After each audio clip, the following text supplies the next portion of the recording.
사람의 마음을 연구하는 학문을 심리학이다라고 합니다. 심리학이 절대 진리는 될 수 없어도 충분히 심리학을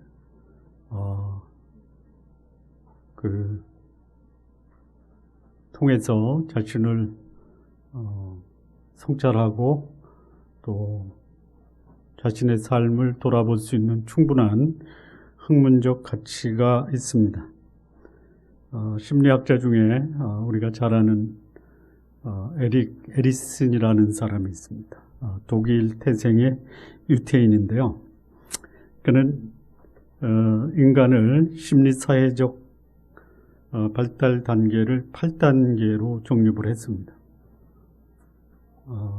이 8단계를 다 설명하는 것은 좀 그렇고요. 이 8단계를 소위 5가지 관계 속에서 형성되는 의식을 축약해 볼 수가 있습니다. 5가지 관계는 처음에는 부모입니다. 부모와 자식 관계. 두 번째는 학교에서 선생과 친구입니다. 세 번째는 직장에서 동료와 상사. 네 번째는 결혼해서 부부와 자녀 양육. 그리고 마지막은 자기 인생 전체를 통해서 자신의 삶을 반추해 보는 겁니다.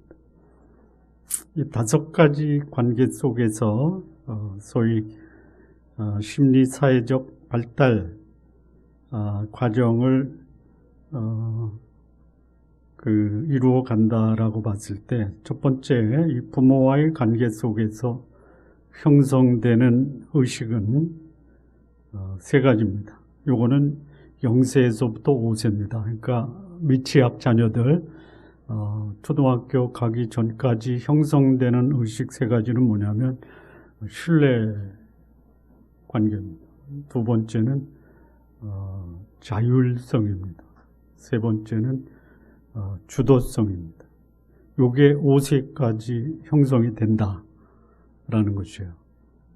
우리 성도님들 자녀들이 5세까지 참 사람을 믿고 신뢰한다. 그리고 스스로 자신의 삶을 선택한다. 그리고 그것을 주도적으로 이끌어간다. 이런 자녀들로 다 키우셨죠? 자, 이게 안 되면 어떤 반대의식이 형성되냐면요. 인간관계가 소위 불신 관계로 형성이 됩니다. 그리고 자율적인 것보다 자신의 삶에 대해서 수치심을 느끼게 하고요. 그리고 주도적인 것보다는 의존적이라든지 아니면 자신의 삶을 제대로 못 사는 것에 대한 죄의식이 형성이 된다라고 그래요. 이게 5세까지 형성이 되는 거예요. 그러니까 출생에서 5세까지 결정적인 영향은 누가 미친다? 부모 중에도 아빠들은 조금 자유하셔도 됩니다. 자, 두 번째는 이제 학교에서 형성되는 의식인데요. 요거는 언제냐면 6세에서부터 소위 청소년 시기까지입니다. 요때 형성되는 의식이 뭐냐면 자신의 정체성과 근면성입니다. 그러니까 내가 누구이고 내 인생의 목표가 뭐고 나는 어떻게 살 것인가가 요 소위 청소년 시기에 결정이 되고, 그때에 내가 그것을 위해서 성실하게 최선을 다하고 근면하게 살겠다라는 것이 청소년 시기에 결정이 됩니다. 만약에 그때에 학교 다니는 시기에 이 근면성, 정체성이 결정이 안 되면요, 반대로 뭐가 생기냐면 열등감이 생기고요. 그리고 자신의 정체성에 대한 혼란이 생깁니다. 자, 이것이 끝나면 그 다음 단계는 이제 20대부터 거의 40대까지라고 볼 수 있어요. 이때는 이제 친구 관계와 결혼 관계에서 형성되는 의식인데요. 이때 형성되는 의식의 결정적인 그 의식이 뭐냐면 친밀성입니다. 친밀성. 여러분, 사랑한다라는 것과 관계가 친밀하다라는 것은 좀 차이가 있죠. 예? 우리 자매님들에게 여쭤보겠는데요. 남편이 나를 사랑한다라는 것에 대해서는 의심할 바가 없죠. 근데 친밀하십니까? 좀 다르죠? 예. 왠지 남편이 사랑하는 것은 믿을 수 있는데 왠지 낯설죠? 예. 그래서 이 부부관계 또는 직장 동료들과의 관계에서 그야말로 그 사람을 보면 참 편하다. 또 마음이 통한다.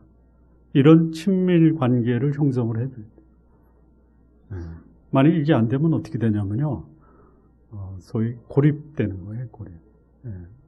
여러분, 고립이라는 아이솔레이션과 독고라고 하는 그 솔리티튜드는 전혀 다른 겁니다. 혼자 독고하면서 자신을 돌아보고 하나님과 관계를 형성하는 것은 필요하지만 벽을 쌓고 사는 것은 바람직하지가 않습니다.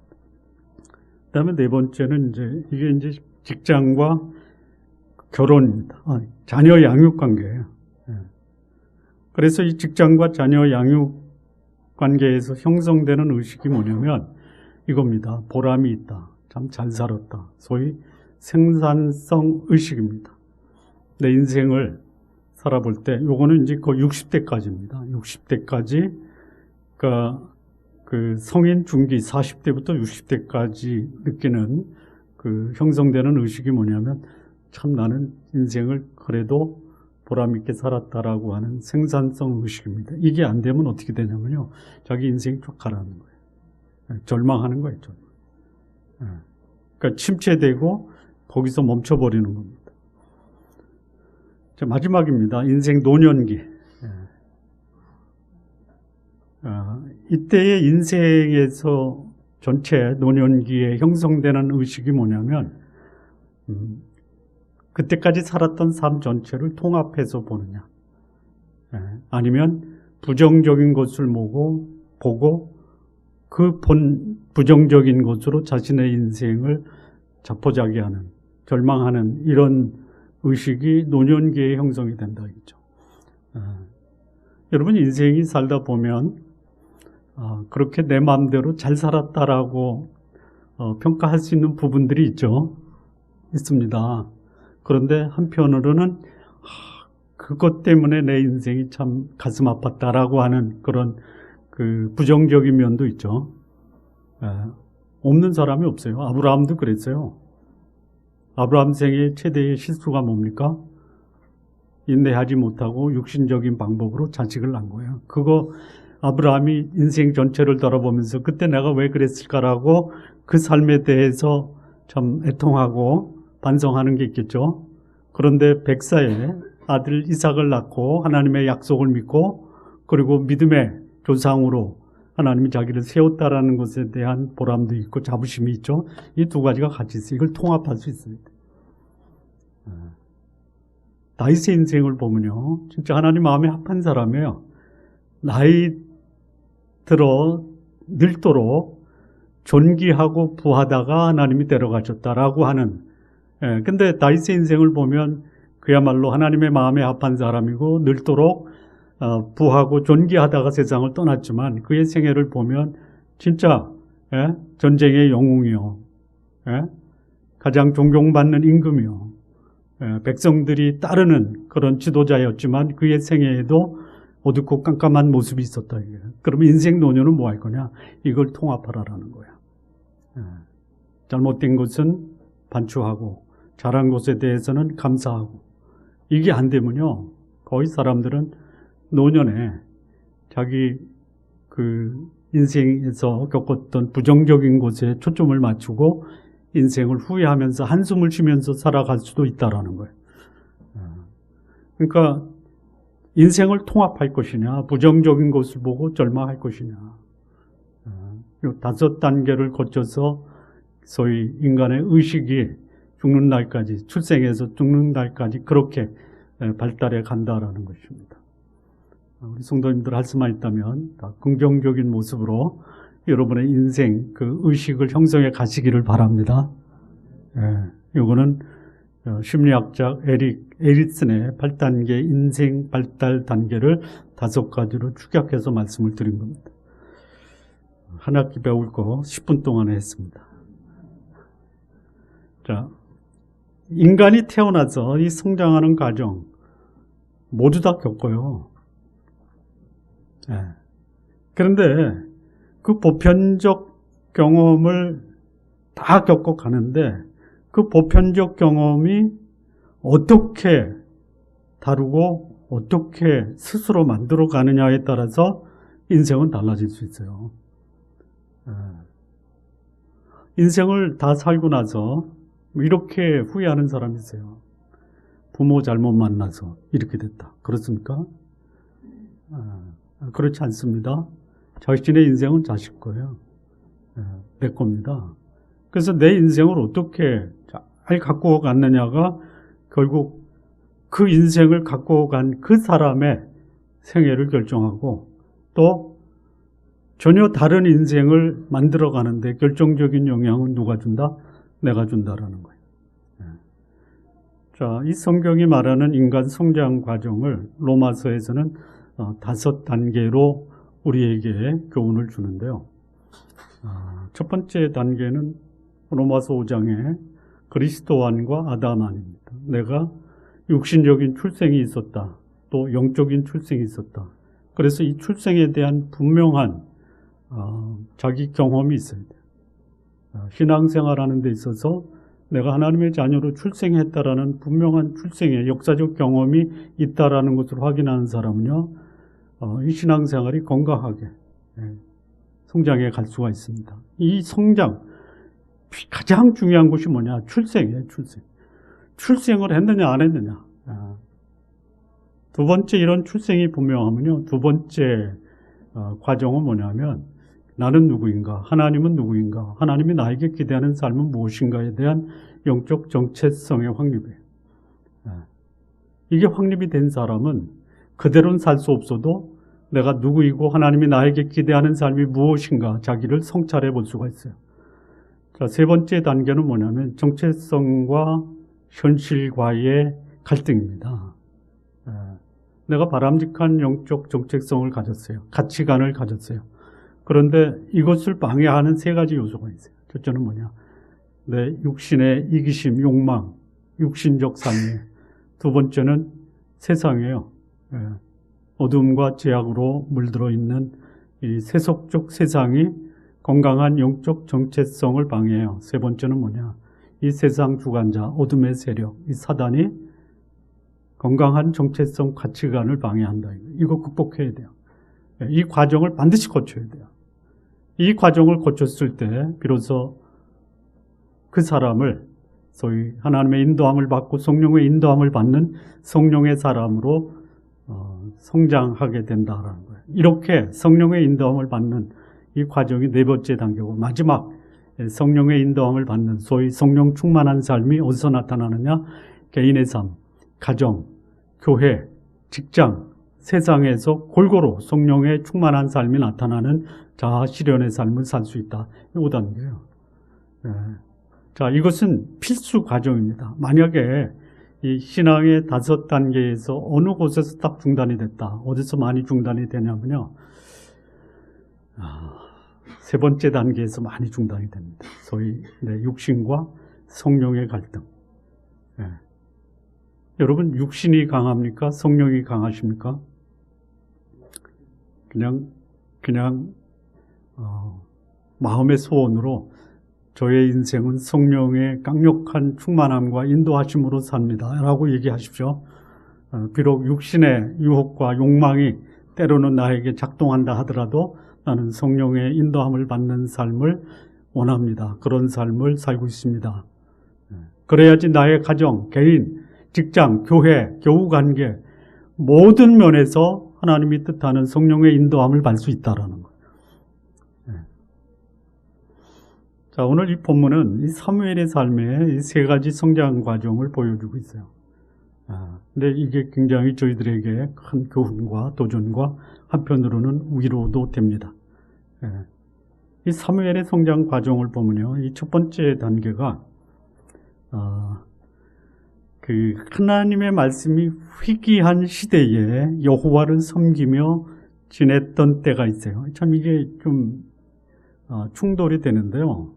하나님의 말씀이 희귀했다. 그런데 사무엘은 여호와를 섬기며 지냈다. 이게 아이 사무엘이에요. 3장 1절 보면 아이 사무엘이 엘리 앞에서 여호와를 섬길 때 여호와를 섬겼어요. 그런데요, 그때에 여호와의 말씀이 희귀했다. 이상이 보이지 않았다. 이렇게 얘기합니다. 이게 사무엘이 아이 시절이에요. 젖을 떼고 나서 사무엘은 하나님의 전에서 자랐습니다. 그런데 그 시대는 어떤 시대냐? 말씀이 희귀했어요. 그럼에도 불구하고 사무엘은 여호와를 섬기면서 살았어요. 이게 무슨 말이냐? 이게 무슨 말이냐?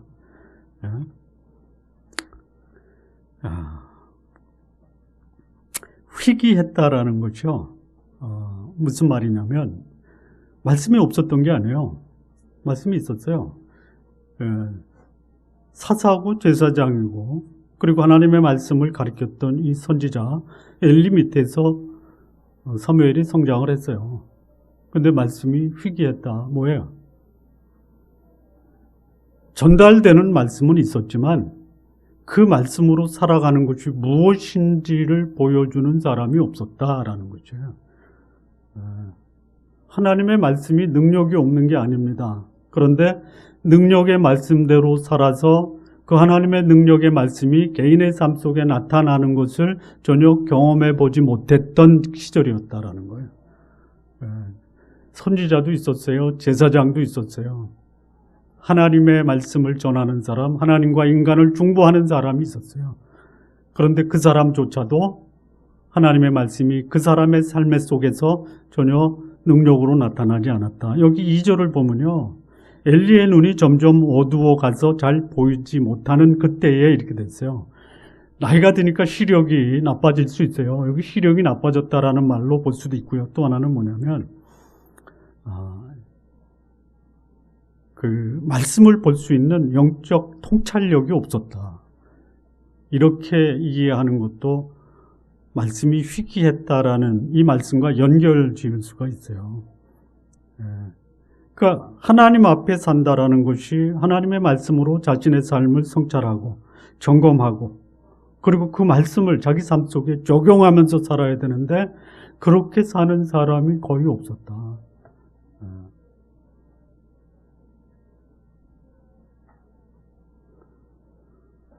우리 성도님들에게 부탁을 드리는데요. 여러분도 그렇게 사십시오. 말씀을 듣고 그 말씀에 여러분의 삶을 성찰하고 점검하고 여러분이 그렇게 살도록 기도해 주십시오. 그런데 여러분은 그렇게 사는데 여러분의 목사가 그렇게 못 살면 여러분이 그렇게 살고자 하는 결심과 다짐이 같이 그냥 이렇게 허물어질 수가 있죠. 그러니까 여러분은 못 살아도 여러분의 목사는 말씀에 순종하고 말씀에 대한 이해 깊이 또 이 말씀을 따라 살아갈 수 있도록 기도해 주십시오.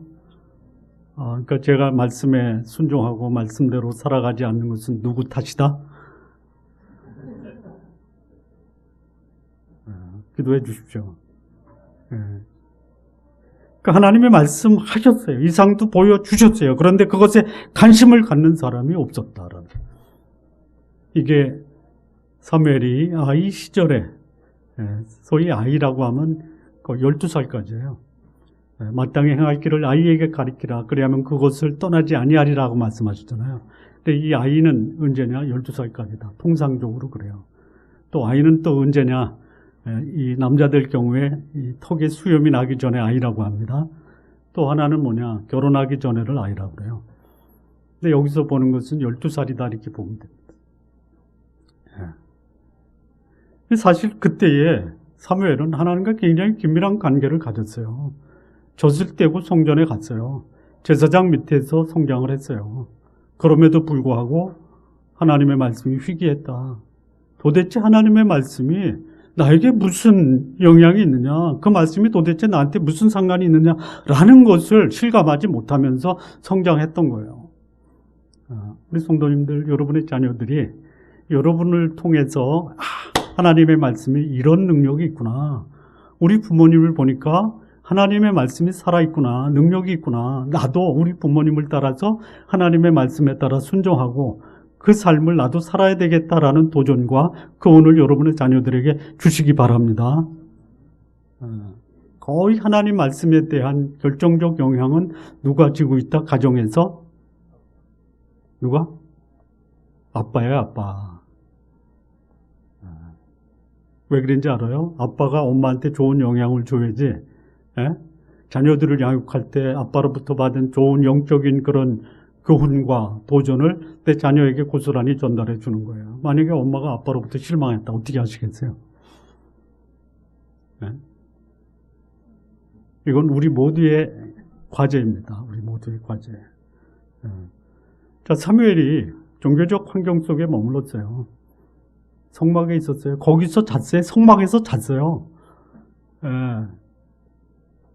제사장과 같이 있었어요. 그런데 하나님의 말씀이 능력 있게 사무엘에게 전혀 나타나지 않았어요. 사무엘뿐만이 아니에요. 당시에 이스라엘 전체 하나님의 말씀이 희귀했어요. 하나님의 백성이 하나님의 말씀과 전혀 상관없는 삶을 살았던 그 시기가 사무엘의 어린 시절입니다. 종교적 환경, 좋은 거, 이거 바람직해요. 그러나 내가 종교적 환경에 자랐다라는 것이 좋은 신앙이 된다라는 것은 아닐 수도 있다라는 거예요. 하나님의 말씀이 능력으로 살아나서 그 능력을 경험할 수 있는 것은 누가 해야 되느냐? 영적인 영향력 있는, 가정에서는 부모, 교회에서는 목사, 해줘야 돼요. 세상에서는 그리스도인이 하나님의 말씀이 어떻게 역사하고 능력을 발하는지를 보여주셔야 된다라는 거예요. 근데 그걸 경험하지 못하고 사무엘이 자랐어요. 이렇게 자라다 보니까 그게 언제까지 가느냐? 청소년 시절까지 갑니다. 7절에서 9절인데요. 이 시대, 이 사무엘의 청소년 시절은 어땠냐면요, 여호와를 알지 못하고 여호와의 말씀도 그에게 나타나지 않았어요. 소위 하나님의 말씀에 대한 분별력이 없는 상태로 사무엘이 청소년 시절을 보냈어요.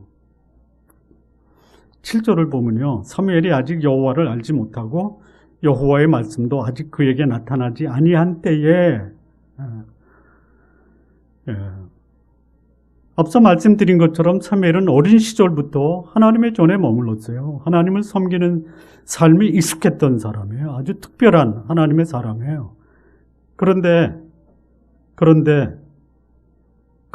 특별한 소위 그 종교적, 신앙적 좋은 영향을 받을 수 있는 환경 속에 살았지만 그가 종교적 의식이나 종교적 삶의 형태는 있었어도 개인의 삶에서 살아계시고 또 능력이 있으신 하나님과의 인격적 교제가 무엇인지 전혀 이루어지지 않고 살았다라는 거죠. 이게 청소년 시절이에요. 저희 개인적인 얘기를 하면요, 여러분, 저는요 고등학교 3년을 학비를 안 내고 다녔습니다. 왜 그랬을까요? 장학금을 받고. 그런데 그때 제가 받은 장학금이 뭔지 아십니까? 기독교 우수 장학금이에요. 그러니까 학교나 교회나 우리 집에서 저는 신앙이 좋은 아이예요. 그런데 그때가 제가 가장 큰 영적인 갈등과 그런 고통을 당했던 시절이에요. 그러니까 종교적 환경 속에서 자랐어요. 그런데 하나님을 인격적으로, 개인적으로는 전혀 경험하지 못했고, 마음속에 죄의식, 도대체 하나님이 누구고 내 인생을 향한 하나님의 계획이 과연 있느냐, 하나님이 계시다면 나를 이렇게 불행하게만, 이런 것에 대한 고민과 갈등이 있었던 시절이 뭐냐? 사무엘의 청소년 시절과 비슷했어요. 그때 학교 선생님은 소위 신앙생활, 교회생활하면 김기율처럼은 해야지. 근데 제 속에서는요, 심한 갈등과 고민과 이런 문제로 갈등하고 있었다라는 거예요. 자, 이 사무엘의 청소년 시절이 뭐냐? 여호와를 알지 못했다. 여호와의 말씀이 아직 그에게 나타나지 아니했다라고 하는 거예요. 그러니까 그가 성막에 거했어요. 하나님을 섬기는 종교의식에 참여했어요. 그의 주어진 역할 잘 감당했어요. 그것이 그의 영적인 삶의 전부예요. 저는요, 고등학교 다닐 때요, 50이죠. 한 번도 교회 빠진 적 없어요. 주일학교 빠진 적 없어요. 성경 암송 안 한 게 없어요. 근데 제 속에는요, 내가 과연 하나님의 자녀로 구원받았는가? 구원받았다라고 말하는 선배나 친구들이 그렇게 말하면 저게 뭐지? 저게 뭐지? 그래서 저는 그때 제대로 신앙생활하는 거 방언도 해야 되고, 그때 저희 교회에서 유행했던 것 중에 하나가 뭐냐면 기도하면서 입신하는데 도대체 그 말이 무슨 말인지 몰랐어요. 이제 나중에 안 게 뭐냐, 하나님 말씀을 통해서 예수 그리스도를 내가 믿음으로 받아들이는 것이 내 신앙의 시작이다라는 것을 알았어요. 그게 이제 20살 때예요. 20살 때. 제가 미취학 아동소부터 고등학교 졸업할 때까지 교회를 한 번도 안 빠졌어요. 여러분에게 위로가 되시면 위로 받으십시오. 우리 교회의 자녀, 우리 아이들이 교회 나오는 거, 20살까지 가도 제대로 하나님 모를 수 있는데, 굳이 모르는 거, 교회 가나 안 가나 마찬가지면 공부나 시키자. 그러지 마십시오. 공부도 시키고, 신앙의 공동체 안에서 좋은 영향을 받을 수 있도록 해줘야 돼요. 가정에서는 부모님이에요. 교회에서는 영적 지도자, 목사와 선생님들이 이 아이에게 좋은 영적 영향을 줘야 돼요.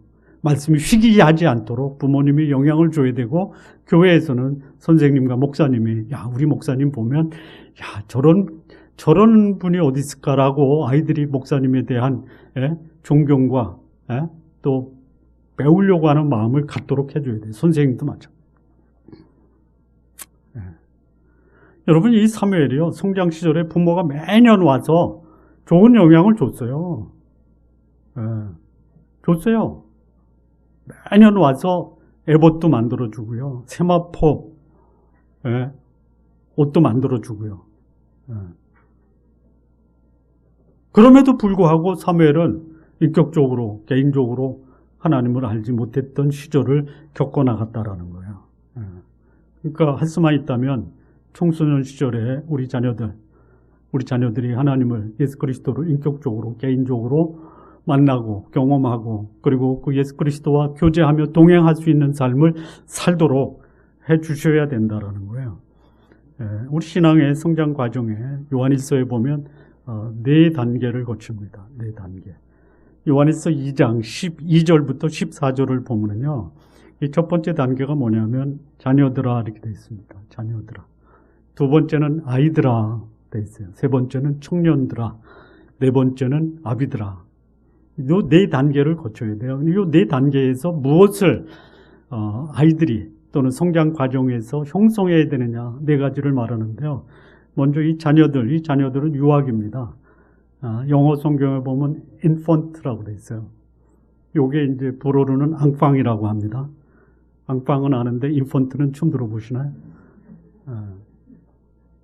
왜 유아기예요? 여기 이 유아기 때 무엇을 형성시켜 줘야 되느냐면요, 요한일서 2장 12절에 자녀들아 내가 너희에게 쓰는 것은 너희 죄가 그의 이름으로 말미암아 사함을 받았다. 우리 자녀들이 내가 하나님의 자녀로 구원받아 나를 지배하고 있는 제2의 권세로부터 자유를 누렸다라는 것을 어린 시절에 알게 해줘야 돼요. 여러분, 아이들이 가지고 있는 의식 중에 하나가 뭐냐면요, 자기가 하는 행동을 잘 모른다라는 거죠. 그게 뭐냐면 자기 욕망을 따라 사는 거예요. 근데 그렇게 살면 안 된다라는 것을 부모들이 가르쳐 주잖아요. 근데 이 아이들에게 가르쳐야 될 중요한 부모님의 책임이 뭐냐, 내가 하나님의 자녀로 구원받아 제사함 받았다라는 것을 빨리 알게 할수록 바람직하다라는 거예요. 빨리 알게 하는 거예요. 죄로부터 자유하다라는 삶의 모습이 뭐예요? 뭐죠? 눈으로 보여줘야 돼요. 말씀으로 전해서는 잘 몰라요. 내가 죄로부터 사함받았다라는 것을 아이들이 눈으로 보고 몸으로 체험할 수 있는 방법이 뭐예요? 자, 자녀들이 잘못하면 야단칩니까? 용서합니까? 어떻게 하셨어요? 저는 뭐 아이들 두들겨 패면서 키워가지고요. 지금도 우리 아들이 자기 밖에 나가서 강의하면 저는 100대 맞고 산 아들입니다. 이런 얘기를 해요. 그러니 그 시절에 아이의 마음속에 형성된 게 뭐예요? 복수심이에요. 복수심. 맞을 짓을 했는데 그래서 맞았단 말이에요. 복수심이에요. 근데 이 아이가 그때 맞을 짓을 했는데도 불구하고 아빠가 자비와 공율로 용서하고 그를 품어줬다. 이거 심어줘야 돼요. 내 죄가 용서함을 받았다. 아이들은요, 욕심 부리고 잘못하고 땡깡 부리고 쉽게 얘기하면 개판 치면서 잘하잖아요. 이거 품어줘야 돼요. 제가 못한 것을 여러분에게 고백합니다. 두 번째, 이제 자녀가 끝나면 아이들 하게 됩니다. 아이들, 차일드예요. 또는 boy and girl 이렇게 얘기해요. 요 시기에는 뭐냐면요. 14절에 아이들아 내가 너희에게 쓴 것은 너희가 아버지를 알았으며 하나님이 누군지를 알게 해주는 게 청소년 시절이에요. 누굴 통해서 알아요? 역시 부모님을 통해서 아는 거예요. 영적인 지도자를 통해서 아는 거예요. 하나님 어떤 분입니까? 두 가지예요. 그는 사랑의 하나님이에요. 그는 공의의 하나님이에요. 내가 사랑받고 있다라는 것을 경험한 사람은 하나님이 누군지 알아요. 또 바르게 사는 것이 무엇인지를 경험한 사람은 하나님을 아는 거예요. 우리 부모님들이 하나님을 대신해서 자녀를 양육한다면 이 자녀를 바람직하게 키우기 위해서 두 가지를 보여줘야 돼요. 사랑과 공의. 바르게 사는 거 가르쳐야 됩니다. 잘 사는 것도 가르쳐야 되지만요. 그것보다 더 중요한 것은 뭐예요? 바르게 사는 거예요. 또 무엇을 자녀들이 부모를 통해서 배워야 되느냐? 사랑하면서 사는 거예요.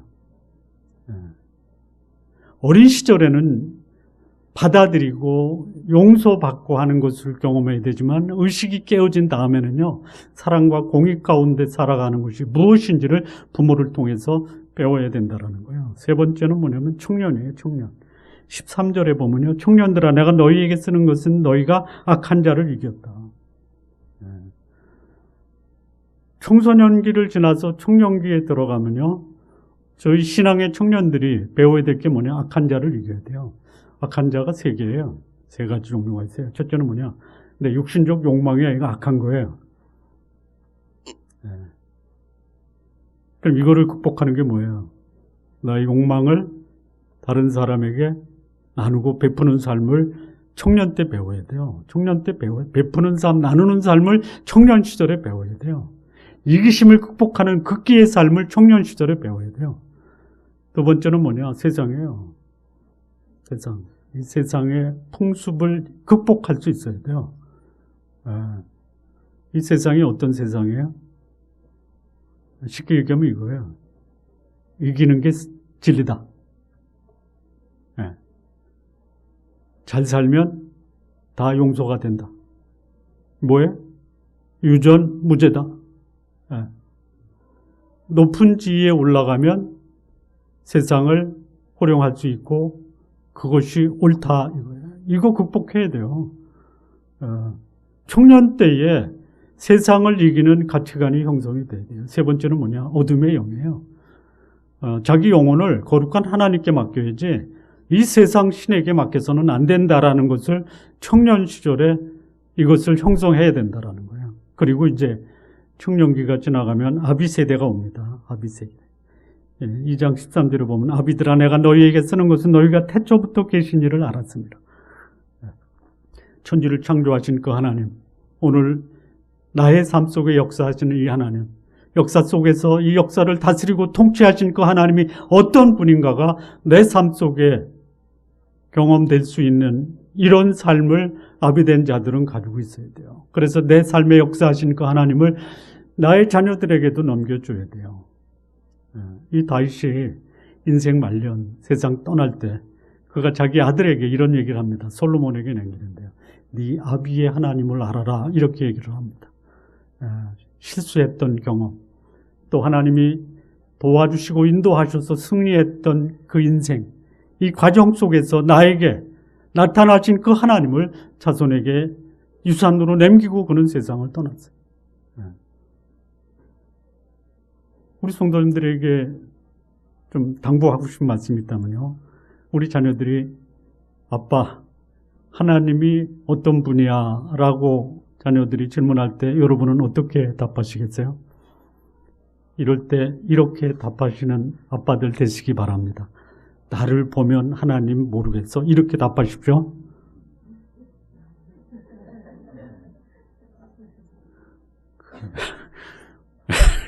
우리 아내 되는 분들이 남편을 보고 어렵겠다라고 하면 자녀들에게 이렇게 얘기해. 아빠가 침묵하고 있을 때 아빠를 보고 모르면 엄마를 봐라. 이렇게 얘기하십시오.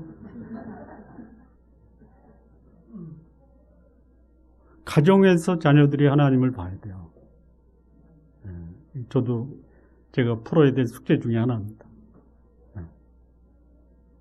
아빠를 보고 우리 자녀들이 하나님을 알았다. 참 이게 이상하더라고요. 내가 하나님을 떠나 산 적도 없고 하나님의 말씀에 의도적으로 불순종한 적도 없고 그리고 하나님 앞에서 범죄하지 않으려고 노력했는데도 불구하고 우리 아이들한테 얘기 들어보면 너 하나님 어디서 만났냐? 그러면 저 선생님 때문에 만났대요. 아빠 때문에 만난 게 아니라.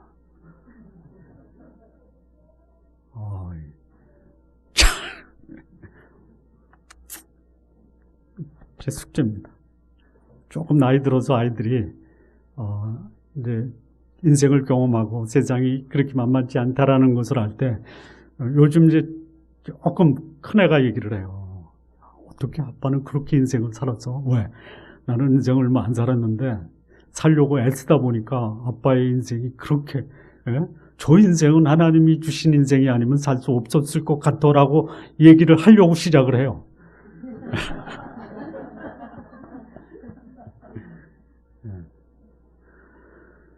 자, 이 사무엘의 삶, 이 청년 시절, 청소년 시절에 사무엘이 살았던 이 삶이 주는 교훈이 뭐냐?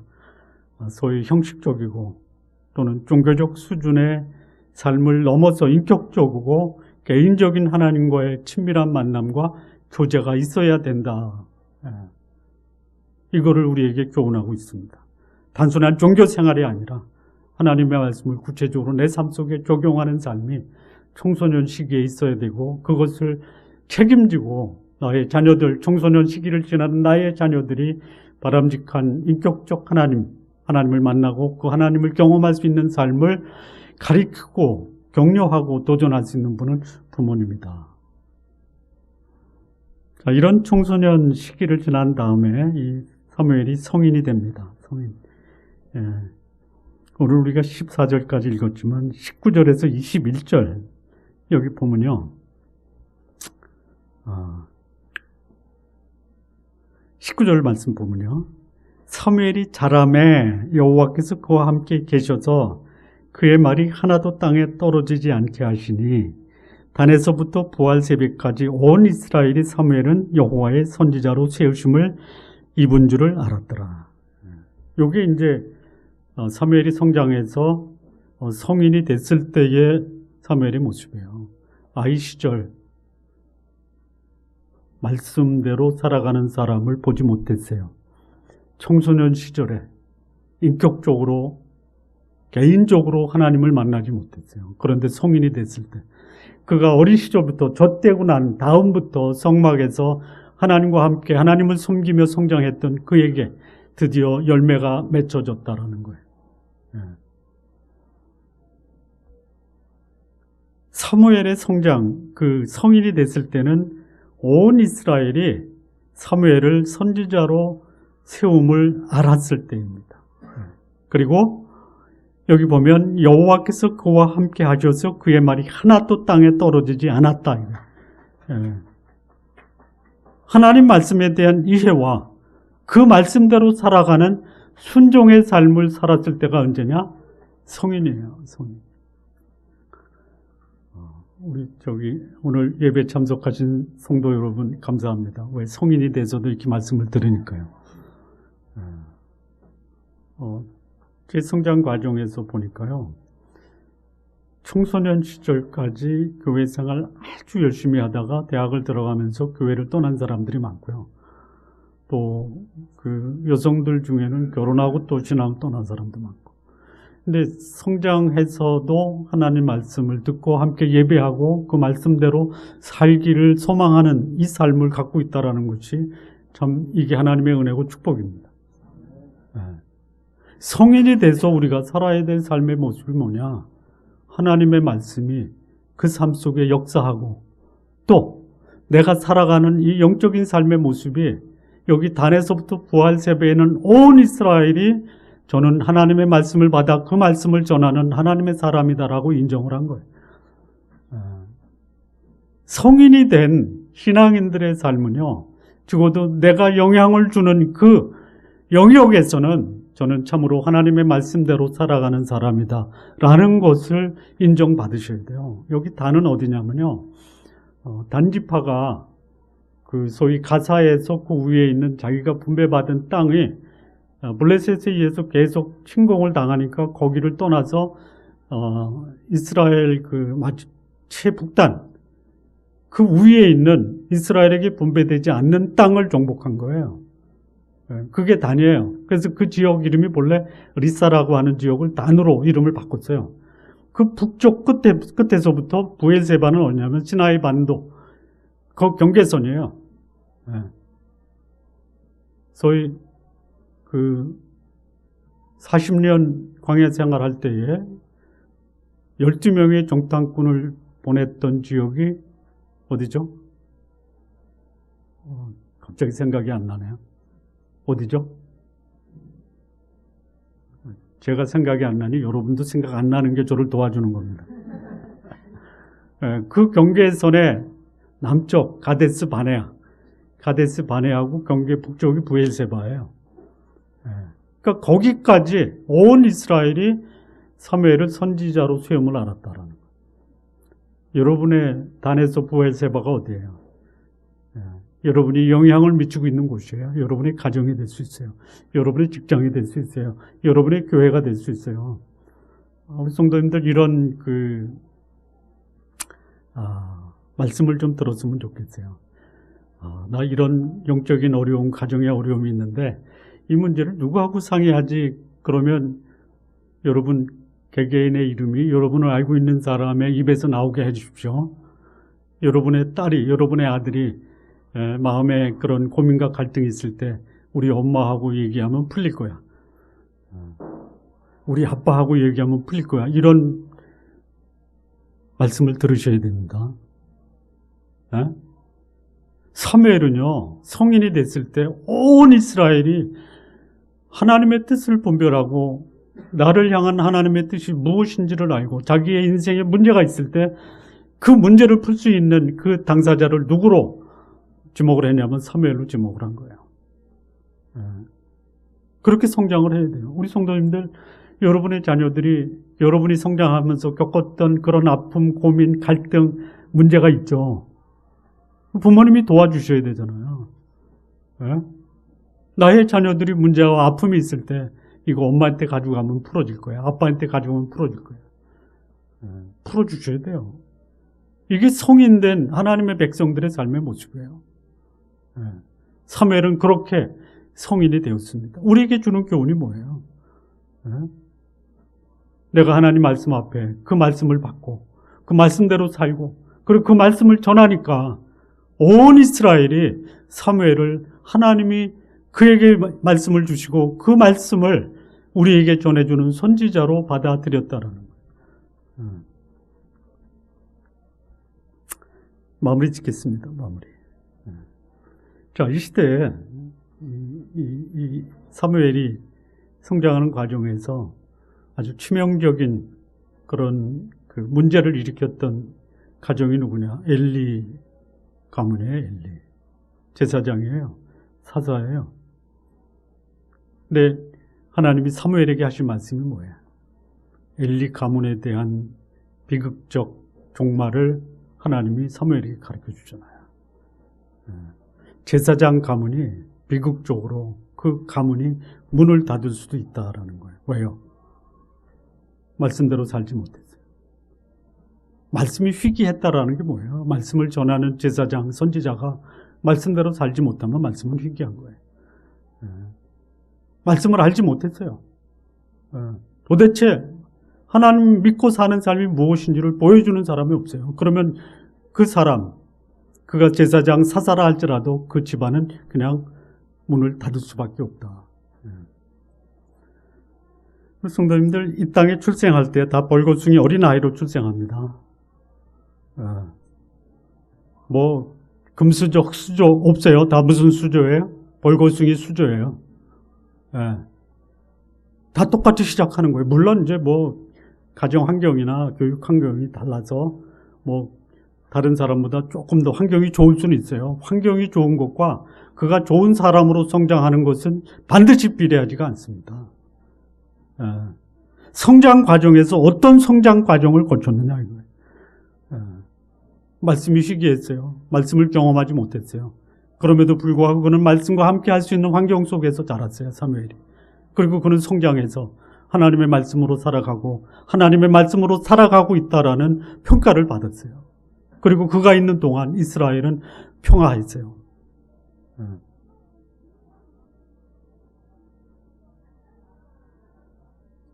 이 시작이 하나님과 별로 관계없이 시작하지만 성장 과정에 내가 어떻게 성장하느냐가 그 인생의 열매를 결정한다. 하나님 앞에 크게 쓰임 받는 사람이 환경이 좋았냐? 그럴 수도 있지만 어떻게 하나님 말씀에 관심을 갖고 그 말씀대로 내 삶을 살아내느냐. 이게 훨씬 더 중요한 거예요. 여러분, 이스라엘 전체가, 온 이스라엘이 사무엘 전에 엘리 제사장 때는요, 말씀에 관심이 없었잖아요. 근데 그들이 다 하나님의 백성이에요. 감히 여러분들에게 제가 조금 심한 말을 드리고 싶은데요. 여러분한테는 심한 말이 아니고 다른 사람에게 심한 말이에요. 우리 좋은나무교회 출석해서 신앙생활 하는 분들은 사무엘의 성인된 시절의 모습이 되기를 바랍니다. 저는 우리 좋은나무교회 출석하는 분들 한 분 한 분이 사무엘과 같은 그런 분이 되기를 바라요. 비록 한국교회 전체가 세상으로부터 욕을 먹고 개독교라고 욕을 먹어도 적어도 우리 좋은나무교회 성도님들은 사무엘과 같은 삶을 사시길 바라요. 오늘 아침에 어느 장로님하고 얘기를 했어요. 저는 뭐 몇만 명이 모이는 큰 교회를 목회하고 싶은 마음은 있어도 거기에 별로 관심이 없습니다. 다만 우리 교회 출석하는 성도님들 한 분 한 분이 하나님 앞에서 바르게 크고 그리고 아름다운 가정, 경건한 가정을 이루고 한 분 한 분이 하나님 앞에서 바르게 산다면 저는 그것으로 하나님 앞에 감사할 수 있습니다. 그렇게 사시기 바랍니다. 하나님이 쓰시는 사람이 어떤 사람이냐? 하나님의 말씀을 받아요. 그 말씀대로 살아요. 그리고 그 말씀을 사람들에게 보여주는 이 사람을 하나님이 크게 쓰신다라는 거예요. 이 시대에 사무엘과 같은 한 사람 한 사람이 우리 성도님들 각자가 되시기를 진심으로 바랍니다. 기도하시겠습니다.